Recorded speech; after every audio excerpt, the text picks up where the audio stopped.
We've had delegation level talks in which we reviewed we took a comprehensive review of our bilateral relations. You know, our ties have been fraternal and historic. At the bilateral front, we are very comfortable the way things are moving, and we can only improve on what we have. What we focused on, basically, was how we can improve our economic linkages.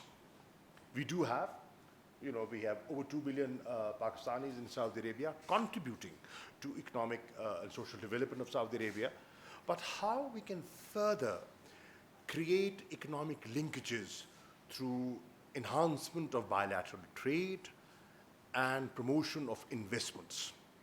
And to do that, the leadership has taken a big decision and given us the responsibility to get it implemented, and that is the establishment and the activation of the Saudi-Pakistan Supreme Consultative Council for the unwavering support given to Pakistan on FATF with clarity. And we shared the pranks that they went through when they were sort of strengthening their institutions, the steps that we have taken, and the support received from Saudi Arabia has been phenomenal.